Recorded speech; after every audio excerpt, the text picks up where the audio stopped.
Përshëndetje të nderuar miqtë e mi, përshëndetje të dashur ndjekës. Ja ku po takohemi sërish së bashku në kanalin Monitor TV për të sjellur disa fotografi shumë të bukura nga Egli Tako dhe për të folur për një detaj që unë e kam analizuar dhe e kam lidhur. Tani, Egli Tako ditën e djeshme në Instagramin e saj ka postuar disa fotografi nga një reklam që po i bën kësaj kompanisë që po shet këto robat kaq të bukura verore. Egli tashmë ka nisur në biznesin e saj, do me thënë duke bërë edhe këngë të bukura, duke sjellur edhe hite të bukura, duke punuar me shumë intensitet, do me thënë nuk kemi një datë për disa koncerte, njëherë u fol që Egli do t'jetë në disa koncerte, por ndoshta nuk është bërë akoma gati me repertuarin e saj me këngët të cilat do t'i performon në koncert dhe ka filluar që të luan edhe rolin e influencerës, duke bërë reklama për roba si një personazh publik apo si një gocë e njohur, figurë e njohur që është. Ajo që në fakt më së shumti më ka rënë në sy, mua personalisht, në këto fotografi, përpos lukut të saj kaq të bukur, përpos trupit fantastik, do me thënë ndryshimit drastik që Egli ka pozitiv pas daljes nga shtëpia e Big Brotherit, do me thënë ajo fytyra e saj është bërë magjike, ajo po investon shumë në vete, po punon shumë me veten e saj, është shumë e lumtur, është shumë e gëzuar, do me thënë është vetëm e qeshur. Besoj që tek Egli arritim të njohim të gjitha dimensionet e mundshme, si është Egli kur është e mërzitur, si është Egli kur është e lumtur, e gjëra të këtilla. Ajo që në fakt më së shumti mua më ka tërhequr vëmendjen është kjo unaza që ju po e shikoni. Me patjetër që kjo nuk është unaza e martesës, por është unazë e një kompletit. Do me thënë, kjo unaza që ka vënë Egli në gisht, unaza me gur të gjelbërt, kjo ka dhe varse. Gocat e din shumë bukur se si shiten këto florit. E din shumë bukur, do me thënë këto nuk shkojnë të ndara. Shkojnë të ndara, por zakonisht i shesin edhe dyshe, më së shumti. Por, ajo që e ndërlidh këtë unazën me një diçka tjetër është varsja. Varsja që ka gjesti në qaf.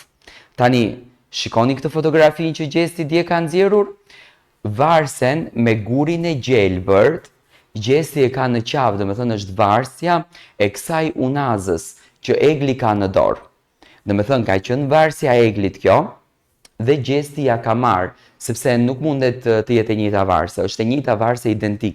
Varsja që ka gjesti me unazën që ka Egli dhe me kastile, jo më kot gjesti e nxori ditën e djeshme këtë fotografin dhe e nxori me pamje nga kjo varsa dhe jo më kot Egli e ve unazën tek firma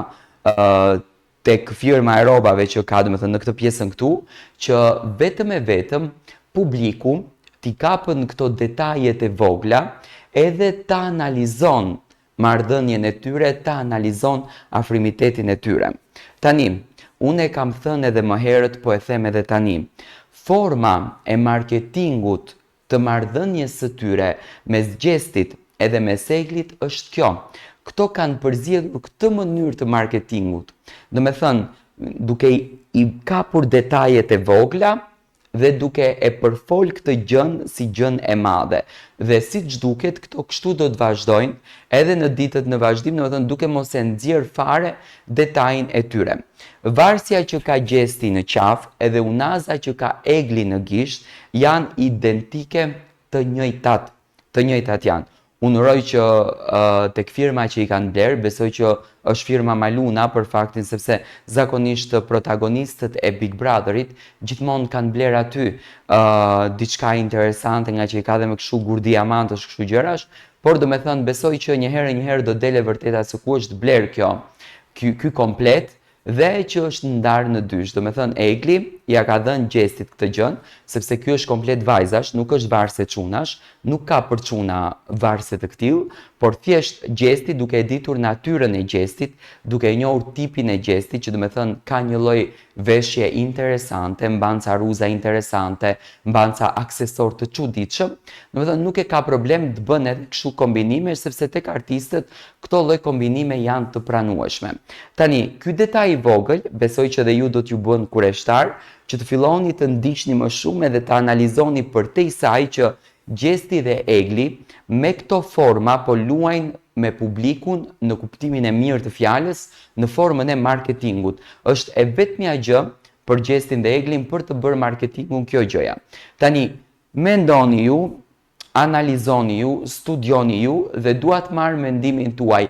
Jeni dhe ju të njëjtit mendim me mua? Shkruani në komente, lutem.